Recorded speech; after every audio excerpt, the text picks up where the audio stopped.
प्रदेश में गेहूं उपार्जन का काम 5 मई को सभी 3,475 केंद्रों पर समाप्त हो गया है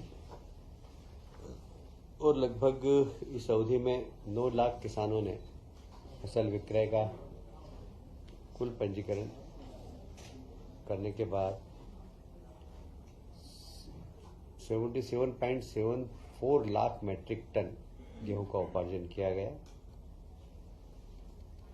इसका भंडारण हो चुका है और बाकी भी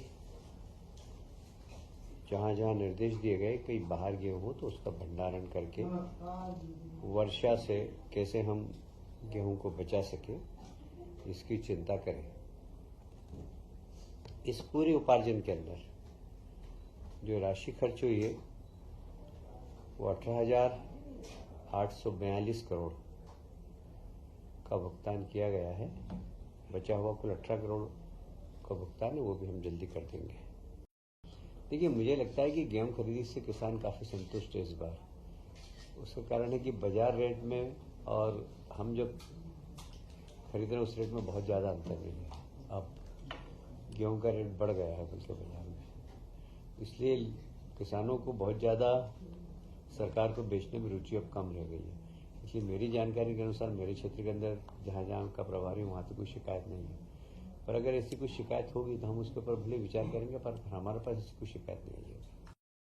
16 मई को इंदौर में रीजनल ग्रोथ कॉन्क्लेव तथा मैनमेड टेक्निकल टेक्सटाइल एक्सपो का आयोजन है। आप सभी जानते हैं हमारे प्रदेश के मुख्यमंत्री माननीय यशस्वी प्रधानमंत्री जी के निर्देश पर कैसे हम रोजगार के नए अवसर सृजन कर सकें, इस दिशा में सरकार पहले दिन से ही कार्यरत है।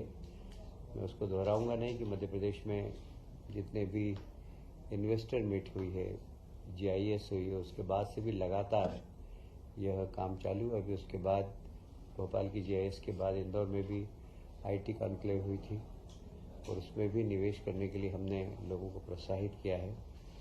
अब 16 मई को इंदौर में एक regional growth conclave Marriott hotel में होगी, जिसमें मैनमेड टेक्सटाइल के क्षेत्र में काम करने वाले, क्योंकि टेक्सटाइल एक ऐसा क्षेत्र है जहां रोजगार की सर्वाधिक संभावना रहती है और वो भी ऐसे लोगों को रोजगार मिलता है जो अशिक्षित हैं, 12th पास हैं, 10th पास हैं।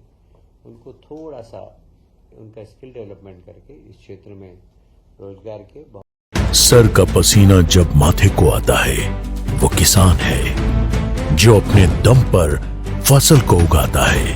आन है, बान है, शान है, किसान है।